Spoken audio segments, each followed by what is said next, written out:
Aku tidak takut pada sidang, tidak gentar pada tekanan media, dan tidak pernah goyah saat ribuan orang menunggu keputusanku. Tapi pagi itu, di halaman rumah jabatan, aku membeku hanya karena satu tatapan dari kursi depan. Tatapan yang tenang, terlalu tenang. Seolah dia tahu rahasia yang bahkan belum sempat kuakui pada diriku sendiri. Dan sejak detik itu, aku sadar. Ini bukan sekadar sopir baru. Ini awal dari sesuatu yang bisa menghancurkan semuanya. Namaku Aruna Maheswari. Usiaku 47 tahun. Di kota ini, kota pelabuhan selatan, orang-orang mengenalku sebagai perempuan yang tak punya celah. Aku memimpin Dewan Etik Kota, lembaga yang mengawasi kedisiplinan, tata kelola, dan integritas para pejabat serta perangkat yang bekerja di sekitar pusat keputusan. Tugasnya tidak selalu terlihat, tapi efeknya bisa membuat orang kehilangan jabatan hanya karena satu pelanggaran. Aku terbiasa menghadapi dua jenis manusia, yang takut dan yang berpura-pura tidak takut.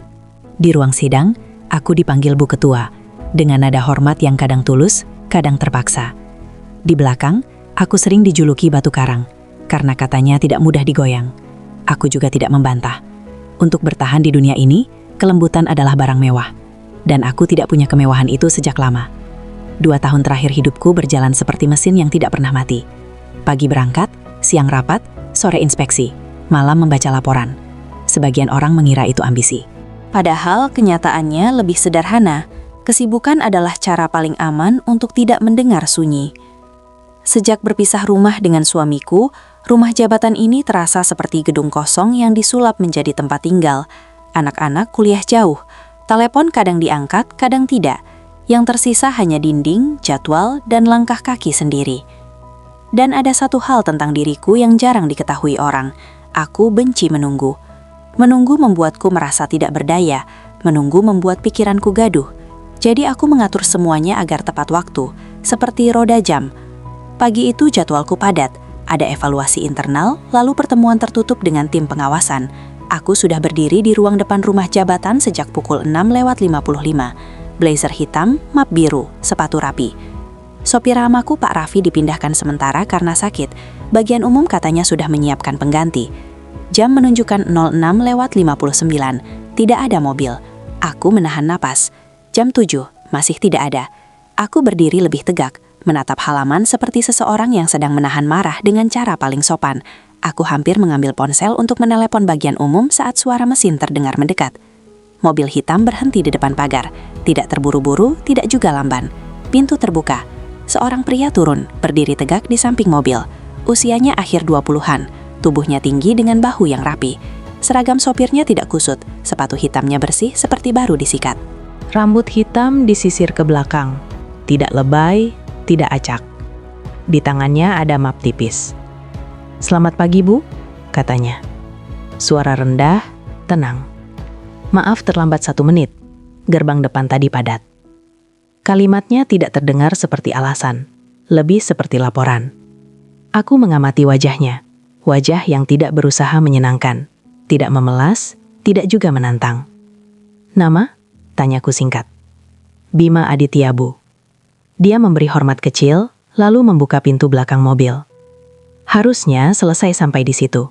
Harusnya aku masuk, dia menyetir, dan hari berjalan seperti biasa. Tapi aku berhenti sepersekian detik. Bukan karena penampilan, bukan karena suaranya, melainkan tatapan matanya. Aku tidak tahu bagaimana menjelaskannya tanpa terdengar berlebihan. Matanya jernih, lurus, dan tenang. Tapi di balik ketenangan itu ada sesuatu yang membuatku tidak nyaman. Bukan ancaman, bukan godaan. Lebih seperti keyakinan. Seolah dia tidak datang untuk mengagumiku atau takut padaku. Seolah dia datang untuk bekerja dan tidak peduli aku siapa. Itu jarang sekali terjadi di lingkar kekuasaan. Orang biasanya datang membawa agenda. Bima tidak. Aku masuk ke mobil tanpa berkata lagi. Pintu tertutup pelan, mesin menyala halus. Mobil bergerak meninggalkan halaman rumah jabatan. Bima menyetir dengan sikap yang rapi. Tidak liar, tidak pamer. Tangannya stabil di kemudi. Pandangan lurus ke jalan, sesekali mengecek spion seperti supir profesional. Mobil melewati kawasan pelabuhan yang mulai hidup. Truk kontainer, pekerja bongkar muat, suara kapal jauh di sana. Kota ini selalu bergerak, selalu bising. Tapi entah kenapa, di dalam mobil itu terasa sunyi. Aku terbiasa dengan sunyi. Tapi pagi itu, sunyinya terasa diperhatikan. Aku melirik spion. Tatapan kami bertemu sepersekian detik. Bima langsung mengalihkan pandangan. Cepat, sopan, tapi cukup untuk membuat dadaku terasa aneh.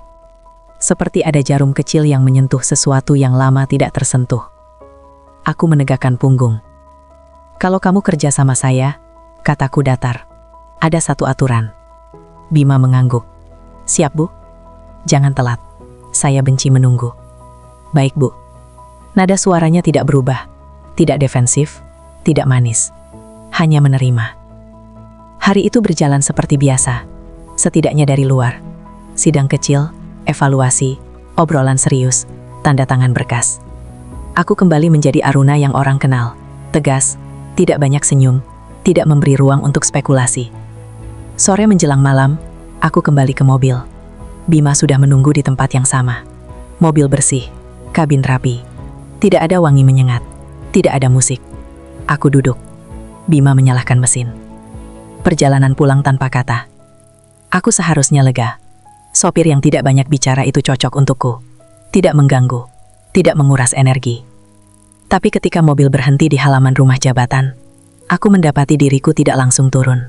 Ada jeda beberapa detik, seperti otakku masih tertinggal di jalan. Bima menunggu, tidak bertanya, tidak gelisah. Akhirnya aku membuka pintu. Terima kasih, kataku singkat. Bima mengangguk kecil. Sama-sama, Bu. Aku masuk ke dalam rumah. Pintu tertutup. Dan tiba-tiba sunyi menabrakku lagi. Lebih keras daripada biasanya. Rumah jabatan ini luas. Tapi rasanya seperti ruang tunggu yang tidak pernah dipanggil. Aku meletakkan tas, melepas sepatu, lalu duduk di sofa ruang tengah. Televisi menyala, tapi aku tidak menonton. Tanganku meraih cangkir kopi, tapi aku tidak minum. Pikiranku justru kembali ke pagi tadi, ke cara Bima berdiri, ke cara dia meminta maaf tanpa merendah, ke sunyi di mobil, dan terutama ke tatapan itu. Aku menggeleng pelan, seolah bisa mengusirnya. Aruna, gumamku, ini cuma sopir. Aku tahu seharusnya begitu, tapi malam itu, untuk pertama kalinya setelah lama, aku tidak bisa segera tidur. Bukan karena rapat, bukan karena tekanan, bukan karena keputusan penting, melainkan karena satu hal yang sangat sederhana dan justru paling berbahaya. Perasaan bahwa seseorang yang baru masuk ke hidupku, melihatku bukan sebagai Bu Ketua, melainkan sebagai perempuan yang juga bisa lelah. Dan aku belum siap jika itu benar. Ada orang yang hadir tanpa banyak suara, tapi justru bikin ruangan terasa penuh. Bima adalah tipe orang seperti itu. Hari kedua, mobil sudah menunggu di halaman rumah jabatan sebelum jam 6.45. Mesin belum dinyalakan, tapi bodinya sudah mengilap. Kaca bersih, jok rapi, bahkan karpet kaki tampak seperti baru diganti. Aku keluar dengan langkah cepat. Blazer biru tua, map rapat agenda, ponsel di tangan. Mbak rumah tangga baru pulang dari pasar dan menyapaku setengah tergesa, tapi aku hanya mengangguk singkat. Bima berdiri di dekat pintu belakang mobil, tegap, tidak bersandar, tidak merokok, tidak memainkan ponsel. Seolah menunggu adalah pekerjaan yang dilakukan dengan serius. "Pagi, Bu," katanya. Aku mengangguk. "Pagi." Dia membukakan pintu. Aku masuk.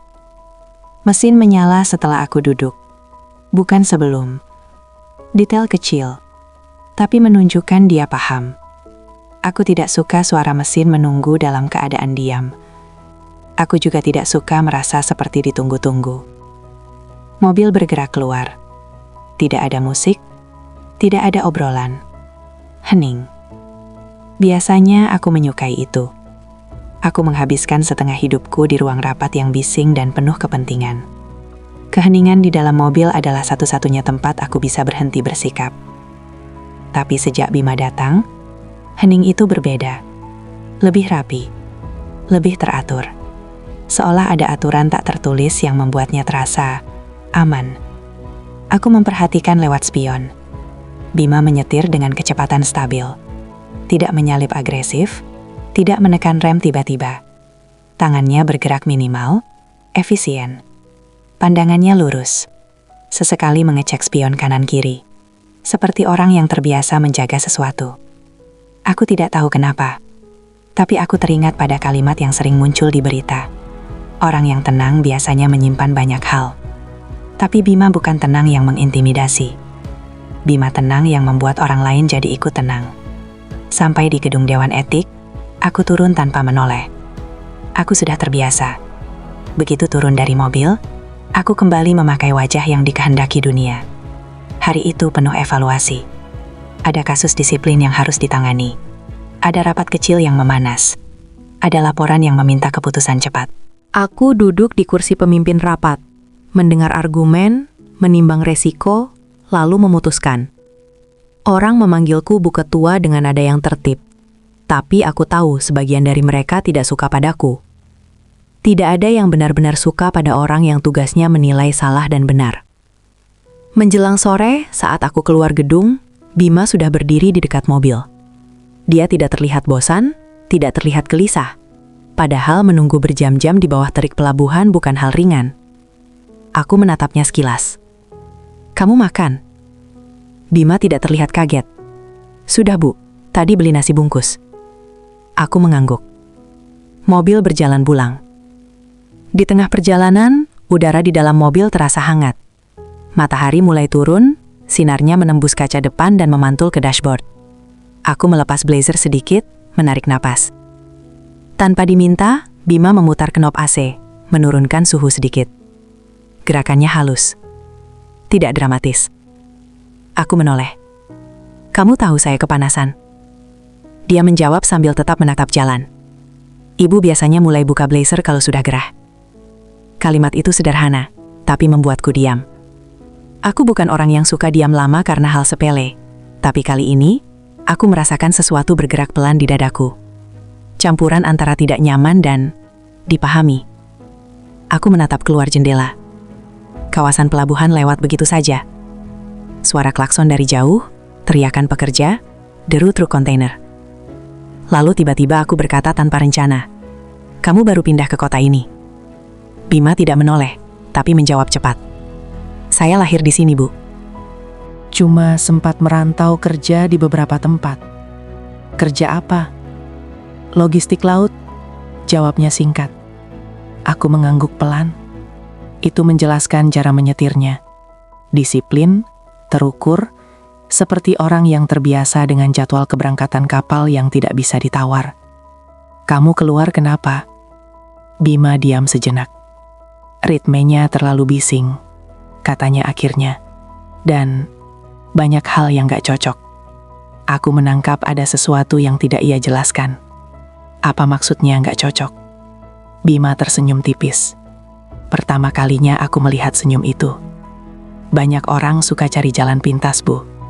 Saya nggak terlalu suka." Aku terdiam. Di dunia tempatku bekerja, kalimat itu bukan sekedar opini. Itu seperti pernyataan moral. Dan orang yang berani menyebutnya dengan tenang biasanya punya prinsip yang kuat.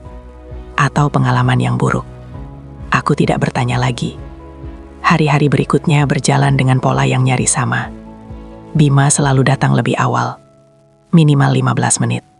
Mobil selalu bersih. Jadwal selalu diingat. Rute selalu dipilih rapi. Tidak membuatku terlambat. Dan yang paling mengganggu, aku mulai mengandalkan itu. Aku menyadarinya suatu pagi ketika Bima terlambat. Bukan karena dia, tapi karena ada kecelakaan di pintu masuk pelabuhan. Hanya terlambat 3 menit. 3 menit. Namun tubuhku bereaksi seolah kehilangan pegangan. Aku berdiri di ruang depan rumah jabatan, menatap jam dengan hati yang mulai panas. Bukan karena waktu, melainkan karena perasaan tidak terkendali yang tiba-tiba muncul. Begitu mobil datang, Bima turun cepat. "Maaf, Bu, ada kecelakaan di gerbang." Aku menatapnya tajam, siap melontarkan kalimat keras. yang biasa kulontarkan pada siapapun yang mengganggu ritmeku. Tapi saat mata kami bertemu, sesuatu menahanku. Tatapan Bima tidak defensif, tidak memelas. Tatapan itu hanya jujur. Aku menelan kalimatku sendiri. Jangan ulangi, kataku datar, memilih kalimat paling aman. Iya, Bu. Di mobil, aku diam sepanjang jalan. Bukan karena marah, tapi karena aku sadar. Aku bukan hanya benci menunggu. Aku benci perasaan bahwa ada sesuatu yang bisa berubah tanpa izinku. Dan Bima, dengan disiplin yang tenang itu, telah menjadi bagian dari stabilitas yang tidak kusadari aku butuhkan. Sore harinya, hujan turun gerimis saat aku keluar gedung. Aku membawa map tebal dan ponsel, ingin cepat masuk mobil. Aku terkejut ketika Bima sudah berdiri di samping pintu dengan payung besar terbuka. Bu, katanya, jalannya licin. Aku mengangkat alis. Kamu bawa payung? Selalu ada di bagasi, jawabnya. Aku berjalan cepat di bawah payung itu. Bima memposisikan dirinya sedikit keluar, membuat bahunya terkena tetes hujan. Aku ingin berkata, pindah saja, tapi kata-kata itu tertahan. Kenapa tertahan? Karena untuk pertama kalinya, aku menyadari, perhatian seperti ini membuatku bingung. Aku tidak terbiasa diperlakukan seperti manusia biasa, bukan sebagai pemimpin rapat, bukan sebagai bu ketua, tapi sebagai seseorang yang bisa kehujanan. Malam itu, setelah sampai rumah, aku berdiri di depan jendela ruang tengah. Hujan masih turun, suara tetesnya menempel di kaca. Ponselku tidak berdering, tidak ada pesan. Namun pikiranku tetap kembali ke satu hal. Cara Bima memegang payung, tidak banyak bicara, tidak mencari pujian. Aku menghela napas. Ini berbahaya, gumamku pelan. Bukan karena dia melakukan sesuatu yang salah, justru karena dia tidak melakukan apa-apa. Tidak ada godaan terang-terangan, tidak ada kalimat manis, hanya disiplin, sunyi, dan perhatian yang terlalu tepat. Dan aku tahu, sunyi yang teratur seperti ini bisa membuat orang lengah, bisa membuat orang lupa batas. Dan jika suatu hari aku lupa batas, aku tidak yakin aku bisa menarik diri kembali. Hujan tidak pernah datang dengan izin, ia jatuh begitu saja, seperti perasaan yang tidak pernah direncanakan. Sore itu langit di atas kota pelabuhan selatan berubah cepat. Awan gelap menggulung dari arah laut. Angin membawa bau asin yang lebih pekat dari biasanya. Jadwalku molor hampir 2 jam karena rapat darurat. Wajah-wajah lelah, argumen yang berulang, dan keputusan yang harus diambil di tengah tekanan. Saat aku akhirnya keluar gedung, hujan sudah turun deras. Bima berdiri di samping mobil dengan payung terbuka. Bukan payung kecil, payung besar berwarna hitam, kokoh. Seperti sengaja dipilih untuk hujan yang tidak main-main. Bu, katanya singkat, jalanannya mulai macet. Aku mengangguk dan masuk ke mobil. Begitu pintu tertutup, suara hujan di atap mobil terdengar jelas, ritmis, berat, menekan. Mobil melaju perlahan meninggalkan area gedung. Jalanan pelabuhan berubah menjadi lautan lampu merah dan kuning. Truk-truk besar berjalan seperti raksasa yang kelelahan, sementara motor-motor menepi mencari perlindungan. Di dalam mobil, hening kembali turun. Tapi kali ini, hening itu bercampur dengan suara hujan yang membuat segalanya terasa lebih sempit. Aku menyandarkan kepala ke kursi. Mataku menatap kosong ke kaca jendela yang dipenuhi air. Setiap tetes hujan seperti menarik pikiranku ke tempat yang tidak ingin ku datangi. 15 menit berlalu. 20 menit. Mobil masih bergerak tapi pelan. Terlalu pelan. Tiba-tiba, sebuah getaran kecil terasa di bawah kakiku. Disusul suara aneh dari mesin. Tidak keras, tapi cukup untuk membuatku membuka mata. Bima langsung menepi. Lampu hazard menyala. Aku menegakkan punggung. Kenapa? Bima mematikan mesin, lalu mencoba menyalakannya lagi. Suara starter terdengar, lalu mati.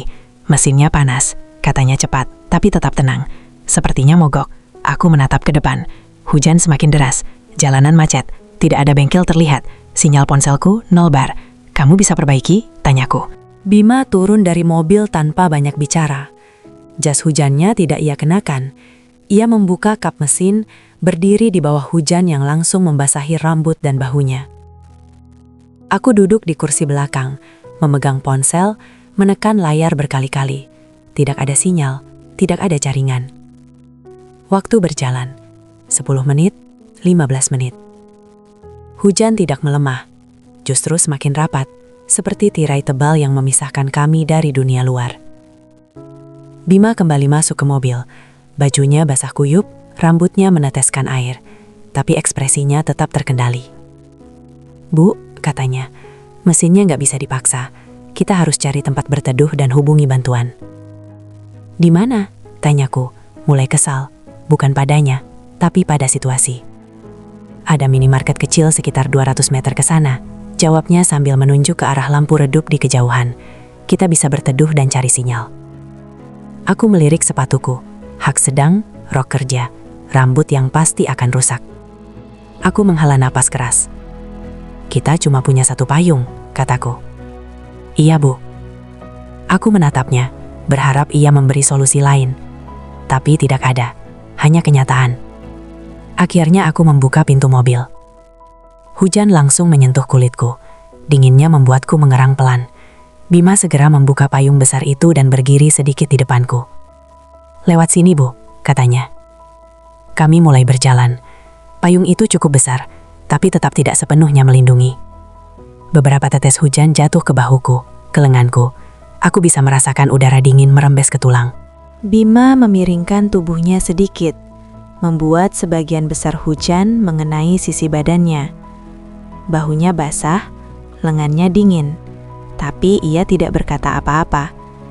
Jarak kami terlalu dekat. Aku bisa mencium bau sabun dari bajunya. Bersih, sederhana. Aku bisa mendengar napasnya. Teratur, tidak terburu-buru. Setiap langkah terasa lebih lambat dari seharusnya. Tidak ada percakapan. Tapi keheningan di antara kami terasa penuh. Seperti ada sesuatu yang bergerak pelan di udara, menunggu salah satu dari kami mengakuinya. Sesampainya di minimarket kecil itu, kami berdiri di bawah kanopi sempit. Lampu neon menyala redup. Hujan masih turun deras, memantul di aspal. Bima masuk ke dalam, mencoba mencari sinyal. Aku berdiri di depan pintu, memeluk diri sendiri. Sebagian bajuku basah, rambutku mulai lepek. Aku melihat bayangan kami di kaca minimarket. Dua sosok berdiri terlalu dekat karena keadaan. Dan untuk pertama kalinya sejak lama, aku merasakan sesuatu yang asing. Diperhatikan tanpa dituntut apapun. Bima keluar sambil menggeleng. "Gak ada sinyal, Bu. Telepon juga mati." Aku menutup mata sejenak, menahan emosi. "Terus kita bagaimana?" Bima melihat sekeliling. Minimarket itu kecil. Hanya ada satu bangku plastik di pojok. "Kita tunggu hujan reda," katanya. "Atau nanti saya coba pesan ojek kalau sinyal muncul." Aku tidak menjawab. Tubuhku lelah, kepalaku penuh. Akhirnya aku duduk di bangku itu. Bima duduk di ujung lain. Jaga jarak, tapi ruangnya sempit. Bahu kami tetap bersentuhan sedikit. Tidak sengaja, tapi nyata. Kami diam. Suara hujan, suara lemari pendingin, dan detak jantungku sendiri yang terasa terlalu jelas. Beberapa menit berlalu. "Mas Bima," panggilku pelan. "Iya, Bu."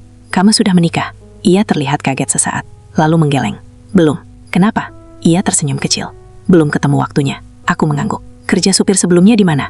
"Pernah," jawabnya. Tapi sebentar, tempatnya terlalu banyak aturan yang gak masuk akal.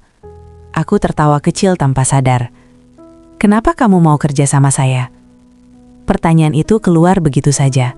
Terlalu jujur, terlalu pribadi. Bima menatap lurus ke depan. Hujan masih turun. "Karena dari awal," katanya pelan, "saya tahu ibu berbeda." Kalimat itu menggantung. Tidak ada penjelasan, tidak ada pujian berlebihan. Justru itu yang membuatnya berbahaya. Jam di minimarket menunjukkan hampir malam. Hujan tidak juga reda. Aku berdiri. Kita balik ke mobil. "Ibu yakin?" tanya Bima. "Daripada duduk menunggu tanpa kepastian," jawabku. Kami berjalan kembali di bawah payung yang sama. Kali ini langkah kami lebih cepat. Tapi hujan tetap menembus. Saat sampai di mobil, kami berdua basah. Anehnya, amarahku hilang. Aku masuk ke mobil, tertawa kecil. Mobil ini keras kepala. Bima ikut tersenyum. Tapi ibu lebih sabar dari kelihatannya. Aku menatapnya sebentar, tidak lama. Cukup. Dan di dalam mobil yang mogok itu, di tengah hujan yang tidak peduli pada siapapun, aku sadar satu hal yang membuatku merinding. Batas antara aku dan Bima tidak runtuh dengan ledakan. Ia runtuh pelan-pelan, dengan keheningan, hujan, dan jarak yang terlalu dekat untuk disebut aman. Ada keputusan yang dibuat di ruang sidang, Dan ada keputusan yang lahir di tengah malam, tanpa saksi, tanpa dokumen. Malam itu, pada pukul 00.11, aku menekan tombol panggil. Dan tanpa kusadari, aku baru saja membuka pintu yang tak mungkin kututup kembali.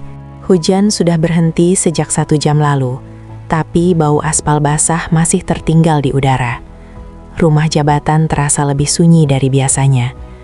Bukan sunyi yang menenangkan, sunyi yang membuat langkah sendiri terdengar terlalu jelas. Aku duduk di ruang tengah. Lampu utama sudah kupadamkan. Hanya lampu meja di sudut ruangan yang menyala. Cahayanya kuning, lelah. Televisi menyala tanpa suara. Cangkir teh di tanganku sudah dingin, tapi aku tidak ingat kapan terakhir kali aku menyesapnya. Jam dinding berdetak pelan. Pikiranku kembali ke sore tadi, ke hujan, mobil mogok, payung besar, dan cara Bima berdiri sedikit condong agar aku tidak terlalu basah. Ke caranya menjawab pertanyaanku tanpa berlebihan. Ke kalimat itu. Karena dari awal saya tahu ibu berbeda.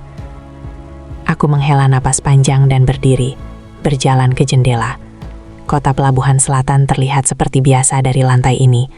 Lampu kapal di kejauhan, suara klakson samar, kehidupan yang terus berjalan tanpa peduli apapun yang berkecamuk di kepalaku. Apa yang sedang kamu lakukan, Aruna? Gumamku. Aku bukan remaja. Aku bukan perempuan yang baru belajar mengenali perasaan.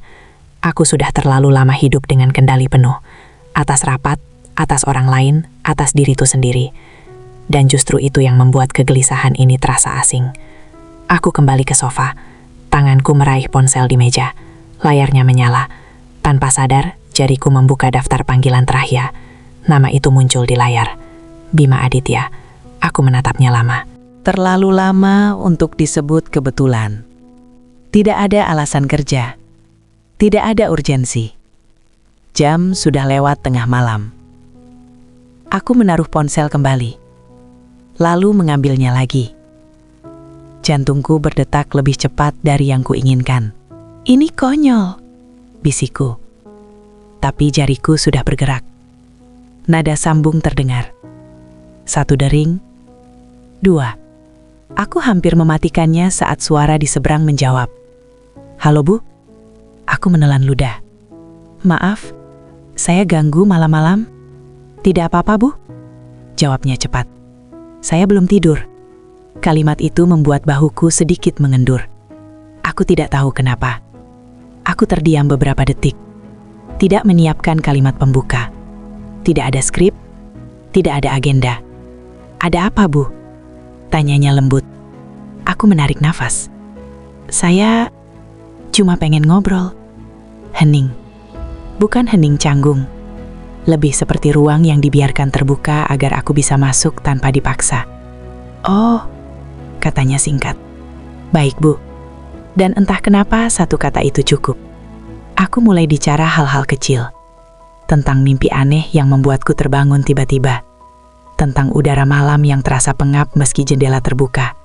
Tentang suara kapal yang sesekali terdengar dari kejauhan. Terlalu keras untuk jam segini. Hal-hal yang tidak penting. Hal-hal yang tidak pernah kubagi pada siapapun. Bima tidak memotong. Tidak menertawakan. Tidak memberi nasihat. Dia mendengarkan. Ibu biasanya susah tidur? Tanyanya pelan. Belakangan ini, jawabku jujur. Dulu enggak. Pikirannya terlalu penuh. Katanya, bukan pertanyaan. Pernyataan. Aku memejamkan mata. Semua orang pikir saya kuat, kataku. Padahal saya cuma terbiasa menahan. Di seberang sana, Bima tidak langsung menjawab. Menahan itu capek, Bu, katanya akhirnya. Kalau kelamaan, rasanya bisa bocor kemana-mana. Aku tertawa kecil. Bukan tawa bahagia, lebih seperti pengakuan. Saya kayak perempuan kesepian ya, kataku setengah bercanda. Jawabannya datang cepat, tanpa ragu. Bukan, Bu. Mungkin selama ini ibu nggak punya tempat buat berhenti jadi siapa-siapa. Kalimat itu menghantam tepat di dadaku. Aku membuka mata, menatap langit-langit. Benar, Tidak ada yang pernah bertanya, bagaimana rasanya jadi Aruna? Tanpa jabatan, tanpa sorotan, tanpa keputusan besar di tangan. Telepon itu terus berjalan. Suaraku pelan, tidak terburu-buru. Aku bercerita tentang anak-anakku yang jarang mengangkat telepon. Tentang dapur rumah jabatan yang terlalu luas untuk satu orang. Tentang betapa anehnya makan malam sendirian di meja panjang. Bima mendengarkan. Sesekali menyahut pendek. Tepat. Mas Bima? Panggilku tanpa sadar. Iya, Bu. Kamu pernah merasa sendirian, padahal lagi dikelilingi orang? Sering, jawabnya jujur. Itu yang paling melelahkan. Aku tersenyum kecil, meski ia tidak bisa melihat. Telepon itu berlangsung 13 menit. Tidak lama, tapi cukup untuk membuat dadaku terasa penuh.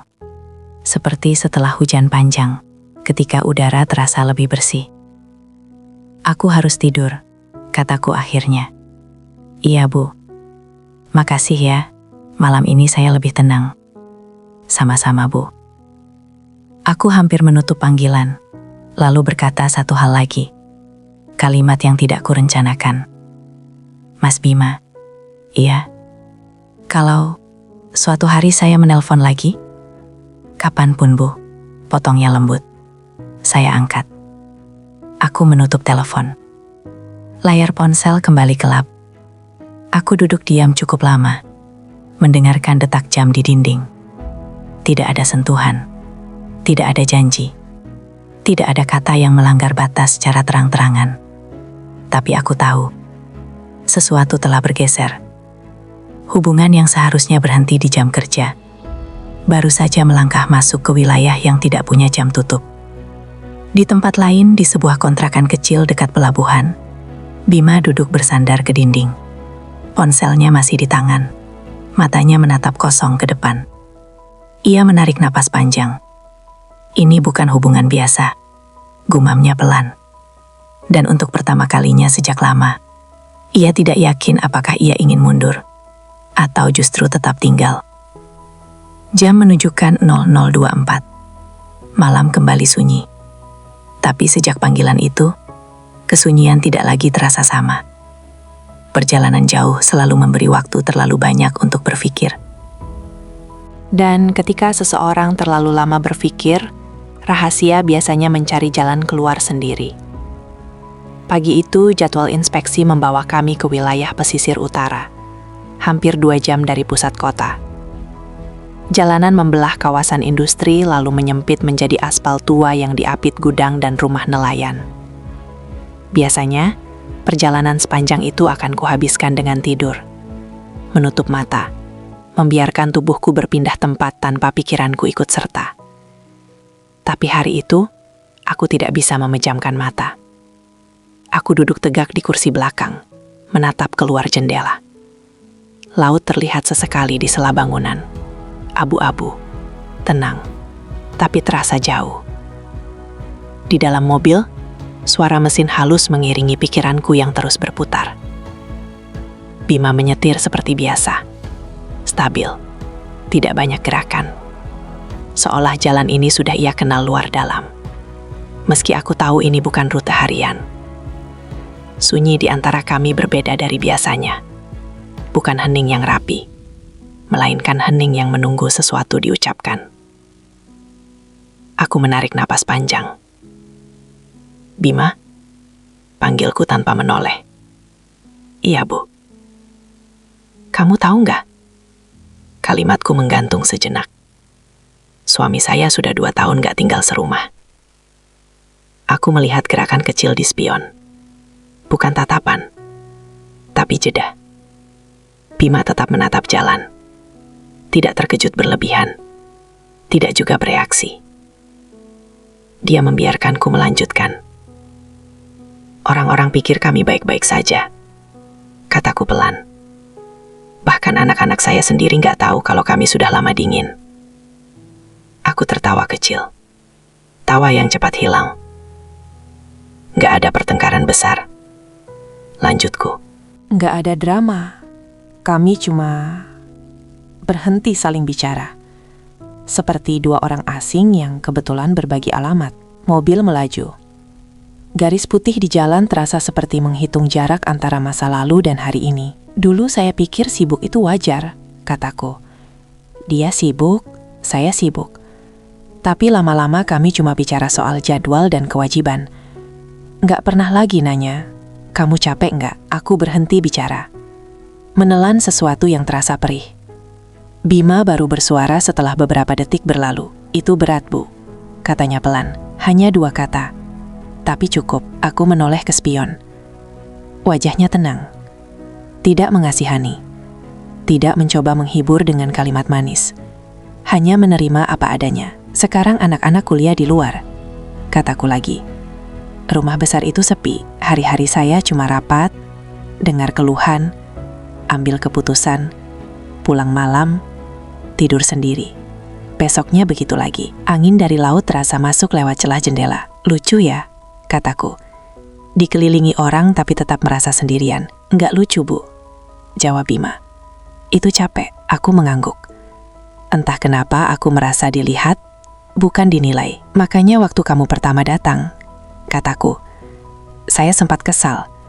Saya pikir kamu cuma bakal nambah ribet. Aku tersenyum tipis. Tapi kamu beda. Bima menelan ludah. Aku melihatnya di spion. Nggak cerewet, lanjutku. Nggak sok dekat. Tapi tahu kapan harus hadir. Aku berhenti. Kalimat itu terlalu jujur. Bima menjawab dengan suara rendah. Saya cuma kerja, Bu. Aku tersenyum. Lebih lembut dari yang kuinginkan. Kadang, kataku, orang yang cuma kerja justru paling terasa. Kami sampai di lokasi. Sambutan, dialog, foto bersama. Aku kembali menjadi Aruna yang orang kenal. Tegas, tertib, penuh kendali.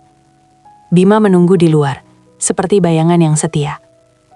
Perjalanan pulang terasa lebih singkat. Di tengah jalan, aku membuka tas kerja dan mengeluarkan 2 kotak makanan. Kamu sudah makan? Tanyaku. Belum, Bu. Aku menyodorkan 1 kotak ke depan. Ini buat kamu. Bima melirik lewat spion. Beli di mana, Bu? Aku masak sendiri tadi malam, jawabku datar. Iseng. Ia terlihat ragu. Nggak usah, Bu. Aku nggak suka makan sendirian, potongku cepat. Hening.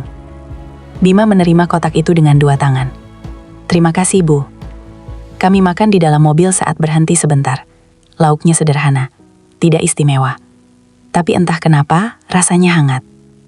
Aku mulai bercerita hal-hal kecil, tentang dapur rumah jabatan yang terlalu sepi, tentang kucing tetangga yang suka masuk lewat jendela, tentang bagaimana aku belajar masak dari video. Bima mendengarkan, sesekali tertawa kecil. Lebih sering diam. Dari spion, aku melihat wajahku sendiri, lelah tapi lebih ringan.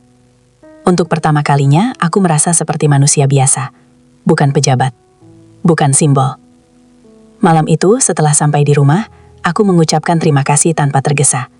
Bima mengangguk, seperti biasa. Di tempat lain, di kontrakan kecil dekat pelabuhan, Bima membuka kotak makanan itu lagi.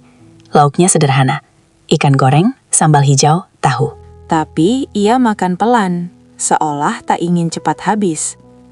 Ia menyandarkan punggung ke dinding, menatap lantai.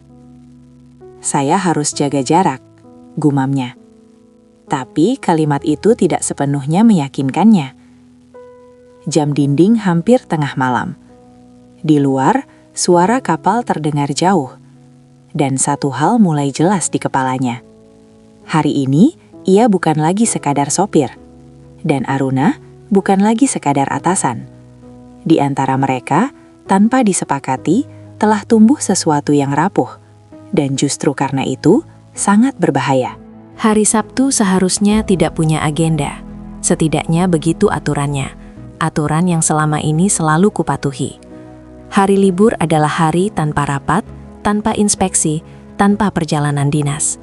Tapi Jumat malam itu, entah kenapa, aku mengirim pesan singkat ke Bima. Besok pagi antar saya ke rumah jabatan. Ada yang mau saya urus sebentar. Tidak ada penjelasan, tidak juga alasan mendesak. Pesan itu kubaca ulang beberapa kali sebelum akhirnya kutaruh ponsel di meja. Aku tidak tahu apakah itu keputusan atau dorongan. Yang jelas, setelah pesan terkirim, Ada sesuatu di dadaku yang terasa lebih ringan dan sekaligus lebih gelisah. Pagi datang dengan cahaya lembut. Kota pelabuhan selatan masih setengah terlelap.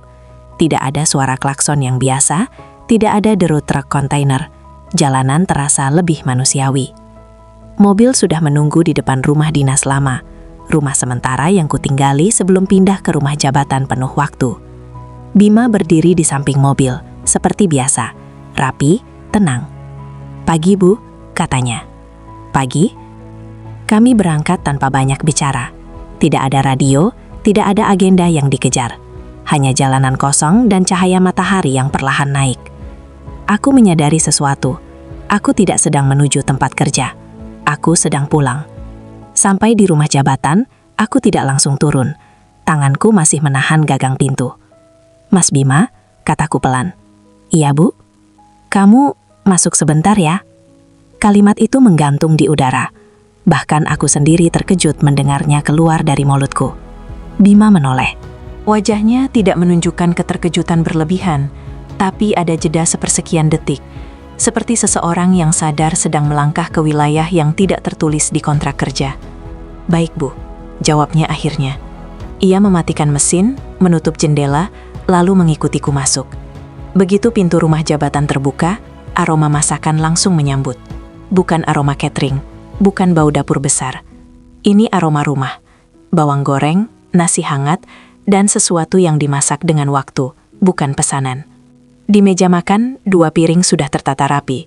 Lauknya sederhana, ayam goreng, sayur lodeh, sambal. Tidak mewah, tidak berlebihan. "Aku masak sendiri," kataku datar, seolah itu bukan hal besar. "Kalau rasanya biasa saja, maaf." Bima berdiri sejenak, terlihat canggung. "Ibu nggak perlu repot."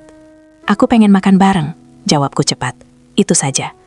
Kami duduk berhadapan. Tidak ada pembicaraan panjang. Suara sendok bertemu piring terdengar jelas di ruangan yang terlalu besar untuk 2 orang. Anehnya, tidak ada rasa kikuk. Hanya tenang. Setelah makan, kami pindah ke ruang tengah. Televisi menyala tanpa suara. Cahaya pagi masuk dari jendela besar, membuat debu di udara terlihat seperti partikel kecil yang melayang tanpa arah. "Mbah rumah tangga pulang kampung," kataku sambil menuang teh. "Rumah ini kosong." Bima mengangguk pelan. "Kelihatan, Bu." Aku duduk di sofa. Bima memilih kursi kayu dekat jendela. Jaga jarak. Seperti tahu garis yang tidak boleh dilewati. Atau setidaknya belum. "Lucu ya," kataku, menatap keluar. "Rumah sebesar ini, tapi rasanya kayak ruang tunggu." "Karena nggak ada suara," jawabnya. Aku menoleh. "Suara? Suara hidup," katanya. "Masakan, obrolan, langkah orang." Aku terdiam. Kalimat itu terlalu tepat. Sore merambat tanpa terasa. Awan mulai berkumpul lagi. Hujan turun pelan, lalu semakin rapat. Udara di dalam rumah menjadi lebih dingin. Lalu, lampu mati. Televisi padam, kipas berhenti. Rumah jabatan tenggelam dalam gelap yang mendadak. Aku berdiri refleks. Sebentar, aku mengambil lilin dari lemari kecil di ruang makan. Bima mengikutiku, membantu menyalakan korek.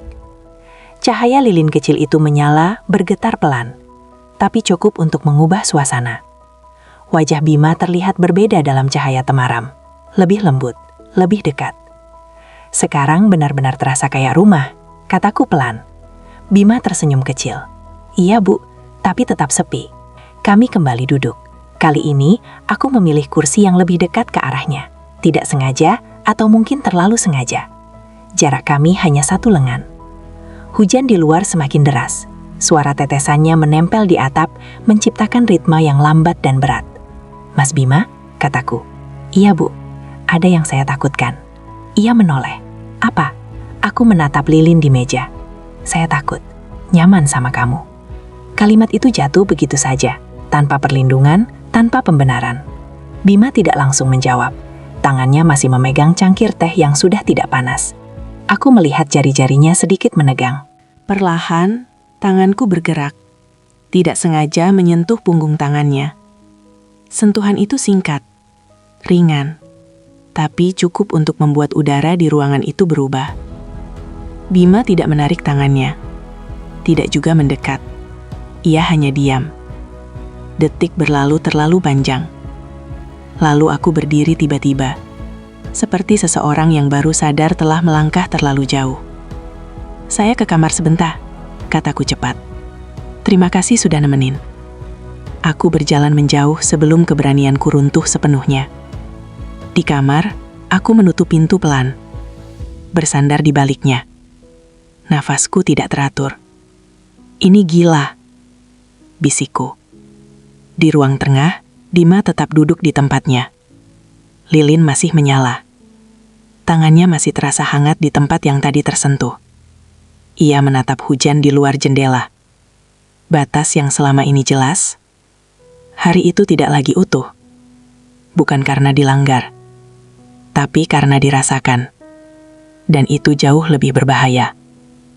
Tidak semua bahaya datang dengan suara keras. Sebagian hadir lewat tatapan yang terlalu lama dan senyum yang terlalu berhati-hati. Senin pagi, rumah jabatan kembali hidup. Suara piring, air keran, langkah kaki. Mbak Sari, asisten rumah tangga yang baru kembali dari kampung, mengisi dapur dengan rutinitas yang rapi. Bau bawang tumis kembali memenuhi rumah, seolah akhir pekan yang sunyi itu tidak pernah terjadi. Tapi aku tahu, ada sesuatu yang berubah. Aku duduk di meja makan, membaca laporan sambil menyeruput kopi. Rambutku disanggul rapi, blazer sudah siap. Dari luar, semuanya tampak normal, seperti Aruna yang biasa. Namun di dalam, pikiranku belum sepenuhnya kembali dari hujan, lilin, dan satu kalimat yang terlalu jujur. "Saya takut nyaman sama kamu." Pukul 6.45, Bima datang. Tepat waktu, selalu begitu. Mobil sudah bersih, mesin siap. Ia berdiri di teras, menunggu dengan jarak yang sopan. Aku keluar membawa tas kerja. "Pagi, Bu," katanya. "Pagi." Maba kami sama seperti hari-hari sebelumnya. Datar, aman. Tapi Mbak Sari, yang berdiri di dekat pintu dapur, melirik ke arah kami sedikit lebih lama dari biasanya.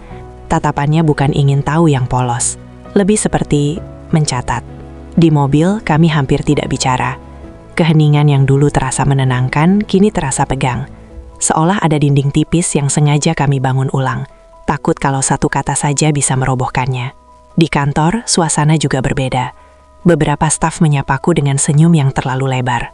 Beberapa lain justru menghindari tatapan. Ada bisik-bisik yang terhenti saat aku lewat. Aku sudah terbiasa dengan dinamika semacam itu. Politik selalu punya arus bawah. Tapi kali ini, aku merasa arus itu bergerak ke arah yang lebih personal. Siang hari, saat aku keluar ruangan untuk makan siang singkat, aku melihat Mbak Sari sedang berbicara di telepon di lorong samping kantor. Suaranya pelan, tapi cukup jelas saat aku melintas. "Iya, Mas sopir itu sering banget di rumah sekarang. Ibu juga kelihatannya beda, lebih sering di rumah." Aku berhenti sejenak, tidak menoleh, tidak menegur, tapi dadaku mengeras. Sore hari, saat Bima menunggu di parkiran, aku memanggilnya masuk ke ruang kecil dekat jendela. Pintu kututup pelan. "Mas Bima," kataku, memilih nada paling profesional yang kupunya. "Saya mau bicara." "Iya, Bu." Ada kemungkinan Mbak Sari mulai curiga. Bima menunduk sedikit. "Maaf, Bu, kalau sikap saya, ini bukan soal kamu," potongku cepat. "Ini soal posisi saya." Aku menarik napas. Saya berada di tempat yang semua gerak bisa dipelintir. Gosip kecil bisa jadi alat. Bima mengangguk pelan. Aku bisa melihat rahangnya mengeras, menahan sesuatu. "Mulai sekarang," lanjutku, "jangan sering-sering masuk rumah kalau nggak perlu. Tetap di mobil, jaga jarak." Kalimat itu terdengar seperti perintah kerja. Tapi di baliknya, ada sesuatu yang rapuh. Takut, panik, dan kehilangan. "Iya, Bu," jawabnya. Nada suaranya tenang. Tapi aku tahu, ketenangan itu tidak selalu berarti tidak terluka. Hari-hari berikutnya terasa lebih panjang. Kami kembali ke ritme profesional yang kaku. Tidak ada lagi obrolan kecil, tidak ada lagi makan bersama, tidak ada lagi jeda yang terasa hangat. Namun mata-mata di sekitar kami justru semakin tajam. Di kantor, ada wajah-wajah baru yang terlalu sering muncul di dekat parkiran. Ada staf yang tiba-tiba ingin tahu jadwalku secara detail. Ada pesan-pesan anonim yang masuk ke ponselku, tidak langsung mengancam, tapi cukup untuk membuatku waspada. Hati-hati dengan orang-orang terdekatmu. Tidak semua yang diam bisa dipercaya. Suatu sore, aku meminta Bima mengantarku ke sebuah kafe kecil di pinggiran kota, tempat yang jarang didatangi pejabat. Lampunya remang, musiknya pelan. Kami duduk di sudut yang tersembunyi. Ini cuma buat ngobrol, kataku. Jangan bilang siapa-siapa. Bima mengangguk. Aku memesan kopi hitam. Dia hanya air mineral. Aku nggak bisa terus begini, kataku akhirnya. Hidupku seperti lingkaran, sepi, teratur. Kamu datang, dan semuanya jadi berbeda. Bima menatap meja. Saya juga mikir begitu, Bu. Tapi ini berbahaya. Aku tahu, jawabku. Bukan cuma buat kita, buat banyak hal. Ponsel Bima bergetar. Sebuah pesan masuk. Ia membacanya cepat, lalu wajahnya berubah. Ada apa? Tanyaku. Teman lama, katanya. Dia bilang, ada yang mulai bertanya-tanya. Aku menegakkan punggung. Siapa? Orang-orang yang punya kepentingan. Jawabnya samar. Malam itu, aku pulang dengan perasaan tidak nyaman. Dan benar saja, di kantor yang hampir kosong, saat aku masih menyusun berkas, aku mendengar suara dari balik pintu. 2 suara. 1 milikku. 1 lagi, pria. Ini sudah kelewatan, Aruna. Suara itu berkata dingin. Aku dengar ada sopir yang terlalu dekat. Aku menahan napas. Jangan mengatur hidupku. Nama baik itu bukan mainan. Katanya, pilih, atau semuanya hancur. Aku mendengar langkah kaki menjauh. Aku berdiri sendiri di ruangan. Tangan gemetar. Di luar gedung, Bima berdiri di dekat mobil. Ia melihatku keluar dengan wajah pucat. Ada apa, Bu? Aku menatapnya lama. Terlalu lama. Kamu harus hati-hati mulai sekarang. Kataku pelan. Ada hal-hal yang belum kamu ketahui. Ia mengangguk. Tapi dari matanya, aku tahu. Ia mengerti satu hal. Permainan ini sudah berubah. Dan mulai hari itu, setiap tatapan terasa seperti hitungan. Setiap senyum terasa seperti penilaian. Setiap langkah diawasi. Cinta tidak lagi hanya soal 2 orang. Ia telah masuk ke ruang yang penuh angka, kepentingan, dan kekuasaan. Dan di ruang itu, kesalahan sekecil apapun bisa berakibat fatal. Ancaman tidak selalu datang dengan teriakan. Kadang ia hadir lewat kertas tanpa nama, pesan singkat tanpa pengirim, dan perasaan bahwa setiap langkah sedang diperhatikan. Pagi itu, rumah jabatan terasa lebih dingin dari biasanya. Bukan karena cuaca, melainkan karena sesuatu yang menggantung di udara. Tidak terlihat, tapi menekan. Aku baru saja selesai mandi ketika Mbak Sari mengetuk pintu kamar. Bu, ada paket, katanya dari luar. Taruh di meja, jawabku. Aku keluar beberapa menit kemudian. Di meja ruang tamu tergeletak sebuah amplop coklat. Tidak ada nama pengirim, tidak ada alamat. Hanya tulisanku, atau setidaknya tulisan yang sangat mirip dengannya di bagian depan. Untuk Aruna Maheswari. Dadaku mengeras. Aku membuka amplop itu perlahan. Isinya bukan surat panjang, hanya beberapa lembar foto. Foto-foto yang diambil dari kejauhan. Di parkiran kantor, di dalam mobil, aku di kursi belakang, Bima di depan. Di depan kafe kecil, lampu remang, kami duduk berseberangan. Tidak ada sentuhan, tidak ada adegan mencolok. Tapi sudut pengambilan gambarnya terlalu tepat, terlalu sabar, terlalu tahu. Di lembar terakhir ada secarik kertas kecil dengan tulisan singkat. Jangan terlalu dekat, atau semuanya akan jatuh. Tanganku bergetar. Aku menutup amplop itu dan duduk perlahan di sofa. Nafasku pendek-pendek. Ini bukan gosip, ini bukan bisik-bisik, ini peringatan. Di kantor, aku berusaha tampil seperti biasa. Rapat berjalan, agenda padat, senyum seperlunya. Tapi pikiranku tidak pernah benar-benar berada di ruangan. Setiap orang yang melintas terasa seperti calon pengintai. Setiap ponsel yang bergetar membuat jantungku melonjak. Saat istirahat siang, aku memanggil Bima ke ruang kecil dekat parkiran. Aku menutup pintu, lalu menyerahkan amplop itu tanpa kata. Bima membuka, membaca, lalu wajahnya berubah. Rahangnya mengeras. Matanya menyapu foto-foto itu dengan cepat, seperti orang yang sedang menghitung resiko. Ini bukan kebetulan, katanya pelan. Aku tahu, jawabku. Mereka ingin kita takut. Bima mengangguk. Dan mereka ingin ibu mundur. Aku menatapnya. Atau kamu. Kalimat itu menggantung di antara kami. Sore harinya, saat Bima membersihkan mobil di halaman belakang kantor, seseorang mendekatinya. Seorang pria tinggi, tubuh besar, wajah dingin. Bima mengenal wajah itu. Pria yang pernah ia lihat berbicara dengan Aruna di kantor. Pria itu berdiri terlalu dekat. Kamu sopirnya, katanya datar. Iya pak, jawab Bima tenang. Jaga jarak, lanjut pria itu. Aku tahu apa yang kamu lakukan. Jangan bikin masalah. Saya cuma kerja, jawab Bima. Pria itu tersenyum tipis, bukan senyum ramah. Lebih seperti peringatan yang dibungkus kesopanan. Ini bukan permainan, katanya sebelum pergi. Malam itu pesan masuk ke ponselku dari nomor tak dikenal. Nama baik itu rapuh. Jangan uji kesabaran kami. Aku mematikan layar dan duduk di ruang tengah dalam gelap. Televisi mati. Lampu sengaja kupadamkan. Aku ingin rumah ini terlihat kosong. Setidaknya dari luar. Tak lama kemudian, ponselku bergetar lagi. Bukan pesan. Panggilan. Dari Bima. Bu, katanya begitu aku mengangkat. Kita harus lebih hati-hati. Aku tahu, jawabku pelan. Tapi aku juga tahu, kita tidak bisa pura-pura ini tidak terjadi.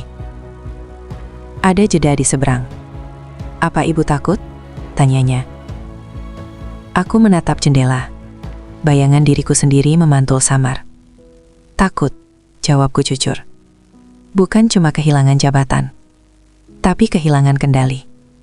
Kita cari cara, kata Bima. Saya nggak akan mundur begitu saja. Kalimat itu membuat dadaku hangat sekaligus cemas. Beberapa hari berikutnya, pengawasan terasa makin nyata. Ada mobil yang berhenti terlalu lama di seberang rumah jabatan. Ada orang asing yang bertanya-tanya ke staf tentang jadwalku. Ada bisik-bisik yang kembali hidup di kantor. Dan di tengah semua itu, aku menerima satu pesan lagi. Lebih singkat, lebih tajam. Berhenti sekarang. Ini kesempatan terakhir. Aku duduk lama menatap layar. Jari-jariku dingin. Aku tahu satu hal dengan pasti. Orang yang melakukan ini bukan orang luar. Mereka tahu ritmeku, tahu celahku, tahu bagaimana menekan tanpa meninggalkan jejak. Aku memanggil Bima malam itu. Kami bertemu diam-diam di kafe kecil yang sama. Hujan tipis turun di luar. Ini lebih dari gosip, kataku. Ini permainan kekuasaan. Bima mengangguk. Dan kita sudah masuk terlalu jauh. Apa kamu menyesal? Tanyaku. Ia menatapku lama. Takut? Iya. Menyesal? Enggak. Aku tersenyum pahit. Kita harus siap dengan konsekuensinya. Malam itu, kami sepakat pada satu hal. Rahasia ini harus dijaga lebih rapat dari sebelumnya. Tapi di balik kesepakatan itu, kami berdua tahu, perjalanan ini sudah melewati titik aman. Ancaman itu nyata, dan ia tidak akan berhenti hanya dengan satu amplop. Tidak ada rahasia yang benar-benar aman. Hanya ada rahasia yang belum menemukan waktu yang tepat untuk menghancurkan segalanya. Hari itu, gedung Dewan Etik Kota Pelabuhan Selatan terasa berbeda sejak pagi. Terlalu ramai, terlalu rapi, terlalu banyak senyum yang dipaksakan. Aku berjalan menyusuri koridor dengan langkah tenang, tapi telingaku menangkap sesuatu yang tidak biasa. Bisik-bisik yang berhenti terlalu cepat, tatapan yang segera dialihkan, ponsel yang buru-buru dimatikan saat aku lewat. Ini bukan paranoia. Ini pola.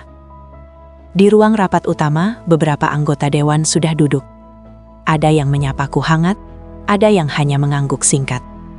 Wajah-wajah yang selama ini ku kenal tiba-tiba terasa asing. Rapat belum dimulai ketika salah satu staf mendekat dan berbisik. Bu, ada wartawan nunggu di luar. Aku menoleh perlahan. Wartawan apa? Media lokal. Katanya ada isu personal. Dadaku mengeras. Aku melirik ke arah pintu kaca. Dari kejauhan, aku bisa melihat siluet kamera dan mikrofon. Terlalu cepat. Terlalu terorganisir. Seseorang telah menekan tombol yang sama sekali tidak bisa ditarik kembali. Rapat dimulai dengan canggung. Agenda dibacakan, tapi pikiranku tidak lagi di sana. Setiap detik terasa seperti hitungan mundur. Dan kemudian itu terjadi. Salah satu kolega, orang yang selama ini terlihat netral, berdiri. Nada suaranya dingin, terukur. "Sebelum kita lanjut," katanya, "saya rasa ada hal yang perlu dijelaskan ke publik." Ruangan hening. Ia menatapku langsung. Tidak ada senyum. Tidak ada basa-basi. Isu kedekatan tidak profesional antara pimpinan dan staf pengemudi dinas. Dunia seolah berhenti bergerak. Beberapa kepala menoleh ke arahku. Ada yang terkejut, ada yang pura-pura tidak tahu, ada juga yang tampak puas. Apa ini benar? Lanjutnya, aku menahan napas. Jika aku menyangkal terlalu keras, aku akan terlihat defensif. Jika aku diam, aku akan terlihat bersalah. Sebelum aku sempat bicara, pintu rapat terbuka. Seorang staf masuk tergesa. "Bu, media sudah mulai menulis." Telepon di meja bergetar. Satu pesan masuk, lalu 2, lalu 5. Judul-judul singkat, kejam, dan penuh tafsir. Pejabat etik diduga melanggar batas. Kedekatan sopir dan atasan jadi sorotan. Aku menutup mata sejenak. Ini dia. Di luar gedung, Bima berdiri di dekat mobil. Ia tidak tahu detail rapat, tapi ia bisa merasakannya. Udara yang berat, orang-orang yang meliriknya dengan tatapan berbeda. Seorang staf mendekatinya pelan. "Mas, kamu sebaiknya hati-hati." "Hati-hati kenapa?" tanya Bima. Namamu mulai disebut. Kalimat itu menghantam lebih keras dari ancaman manapun. Siang itu, aku akhirnya keluar gedung lewat pintu samping. Kamera tetap menemukan jalannya. Mikrofon diarahkan ke wajahku. "Bu Aruna, apakah benar?" "Bu, bagaimana tanggapan Anda?" Aku berhenti, menatap lurus ke depan. "Saya akan memberikan pernyataan resmi pada waktunya," kataku tegas. "Tidak sekarang." Aku masuk ke mobil. Begitu pintu tertutup, aku menghembuskan napas panjang yang kutahan sejak pagi. Bima menoleh sedikit lewat spion. "Bu, saya..." "Jangan bicara dulu," potongku pelan. "Saya belum siap." Mobil melaju. Di dalam keheningan itu, ada sesuatu yang retak. Sore harinya, tekanan datang dari arah yang paling kutakuti, suamiku. Ia berdiri di ruang tamu rumah jabatan saat aku pulang. Wajahnya keras. Matanya merah menahan marah dan luka. "Jadi ini yang selama ini kamu sembunyikan?" tanyanya. Aku menutup pintu pelan. Tidak sesederhana itu. "Kamu mempermalukanku," katanya. "Kamu mempertaruhkan semuanya." "Aku juga manusia," balasku. Suaraku bergetar untuk pertama kalinya. "Dan dia?" tanyanya tajam. "Sopir itu?" Aku terdiam. Diamku adalah jawaban. Malam itu pesan datang ke ponsel Bima. Ini sudah terlalu jauh. Mundur sekarang atau semuanya hancur. Ia duduk lama di kontrakannya, menatap layar. Untuk pertama kalinya sejak mengenal Aruna, ia merasa benar-benar tidak berdaya. Ia tahu satu hal dengan pasti. Selama ia ada di dekat Aruna, tekanan itu tidak akan berhenti. Dan di sisi lain kota, aku duduk sendiri di kamar, menatap pantulan diriku di cermin. Perempuan yang terlihat di sana bukan lagi simbol ketegasan. Ia adalah seseorang yang harus memilih. Cinta atau jabatan. Kejujuran atau keselamatan. Bertahan atau melepaskan. Teleponku berdering. Nama Bima muncul di layar. Aku mengangkatnya dengan tangan gemetar. "Bu," katanya lirih. "Mungkin saya yang harus mundur." Dadaku terasa seperti diremas. "Jangan putuskan apapun malam ini," bisikku. "Tolong." Tapi tapi jauh di dalam hati. Aku tahu, ledakan ini tidak bisa dihindari lagi. Dan apapun pilihanku nanti akan meninggalkan luka. Tidak semua perpisahan terjadi dengan air mata. Sebagian berlangsung tenang, terlalu tenang, hingga baru terasa sakitnya jauh setelah semuanya selesai. Pagi itu, kota pelabuhan selatan terbangun seperti biasa. Kapal-kapal bergerak, klakson terdengar, dan orang-orang berangkat bekerja dengan urusan masing-masing. Dunia tidak berhenti hanya karena satu kisah runtuh di sudut kecilnya. Aku berdiri di depan cermin kamar, mengenakan blazer abu-abu yang sudah lama tidak kupakai. Rambutku disanggul rapi, wajahku kembali ke versi yang dikenal publik, tenang, terkendali, tidak menyisakan celah. Di meja rias, ponselku menyala. Puluhan pesan belum kubuka, panggilan tak terjawab, nama-nama yang kini terasa jauh. Aku menarik nafas panjang. Hari ini aku harus membuat keputusan. Bukan di ruang rapat, bukan di depan kamera, tapi di ruang paling sunyi, hatiku sendiri. Di kantor, suasana tegang masih terasa. Media menunggu pernyataan resmi. Beberapa kolega bersikap dingin, sebagian lainnya pura-pura mendukung. Aku sudah mengenal semua itu. Politik selalu punya wajah ganda. Aku masuk ke ruanganku, menutup pintu, lalu duduk. Map biru tergeletak di meja. Dokumen pengunduran diri sementara dari jabatan operasional, disertai penunjukan pelaksana tugas. Langkah prosedural, aman, bersih. Tanganku berhenti di atas kertas itu. Jika aku tanda tangani, aku akan kehilangan kendali untuk sementara. Jika tidak, tekanan akan terus membesar, dan bukan hanya aku yang terluka. Aku menutup mata. Wajah Bima muncul di benakku. Keheningannya, disiplinnya, caranya hadir tanpa menuntut apapun. Aku tahu satu hal yang paling jujur. Selama ia ada di dekatku, badai itu akan terus mengejar. Dan aku tidak sanggup menjadikannya sasaran. Aku menandatangani dokumen itu. Tinta hitam mengering cepat. Keputusan pun demikian.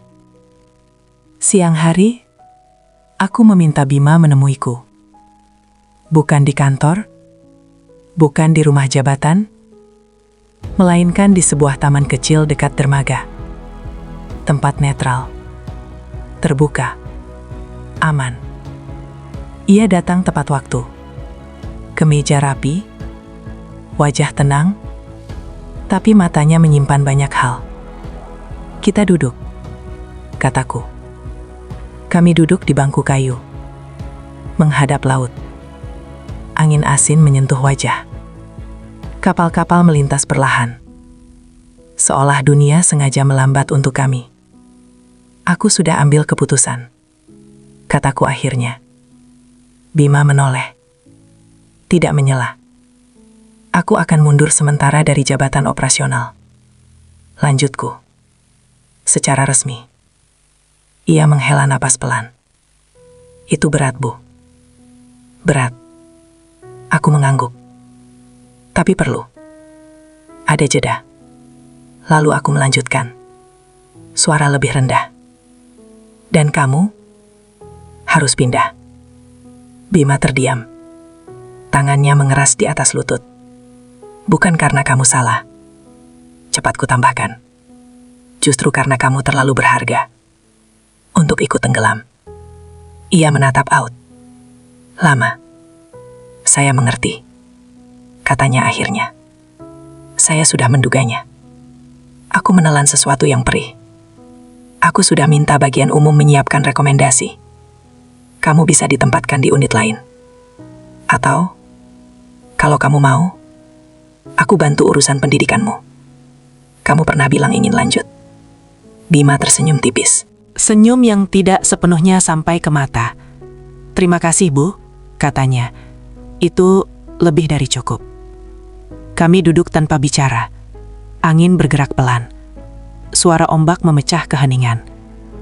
Ada satu hal, kataku, menatap lurus ke depan, yang ingin aku katakan sebelum semuanya benar-benar berakhir. Bima menoleh. Apa yang terjadi di antara kita? Lanjutku. Bukan kesalahan, tapi juga bukan sesuatu yang bisa kita pertahankan. Ia mengangguk. Saya tahu. Aku tidak menyesal, kataku jujur. Tapi aku memilih berhenti sebelum semua yang baik berubah jadi luka. Bima menatapku lama. Saya juga tidak menyesal. Kami berdiri. Tidak ada pelukan. Tidak ada janji. Hanya anggukan kecil. Cukup untuk dua orang dewasa yang tahu kapan harus berhenti. Hari-hari berlalu. Pernyataanku disampaikan ke publik. Media mereda perlahan, mencari isu baru. Jabatan diisi pelaksana tugas. Ritme kota kembali normal. Bima pindah. Aku tidak menanyakan kemana. Aku tahu, jika kutanya, aku mungkin ingin mencari. Aku kembali ke rumah jabatan. Kali ini sendirian. Sepenuhnya. Dapur kembali sunyi. Meja makan kembali panjang. Tapi aku belajar mengisinya dengan cara lain. Buku, masakan sederhana, dan keheningan yang tidak lagi kutakuti. Beberapa bulan kemudian, aku menghadiri sebuah acara sosial di aula kota. Lampu gantung berkilauan. Orang-orang bercakap dengan senyum yang dipelajari. Di sudut ruangan, aku melihat seseorang yang terasa familiar. Bima. Ia mengenakan setelan rapi. Wajahnya lebih dewasa, lebih tenang. Kami saling menatap. Tidak lama, tapi cukup. Ia menghampiri. Bu Aruna? Mas Bima? Jawabku, tersenyum kecil. Kabarnya baik? Tanyanya. Baik, kataku. Dan kali ini itu benar. Kami berbincang singkat. Tentang pekerjaannya yang baru, tentang rencana kuliahnya, tentang hal-hal yang bergerak maju. Tidak ada beban, tidak ada rahasia. Saat kami berpisah, aku menyadari sesuatu yang pelan tapi pasti. Cinta tidak selalu tentang memiliki. Kadang ia datang hanya untuk mengingatkan bahwa kita masih hidup, masih bisa merasa, dan masih bisa memilih dengan berani. Aku melangkah keluar aula. Malam menyambut dengan angin laut yang lembut. Di kejauhan, kapal-kapal bergerak. Dan aku tahu, kisah ini memang berakhir. Tapi pelajarannya akan tinggal lama. Bahwa keberanian sejati bukan hanya bertahan, melainkan juga melepaskan dengan kepala tegak.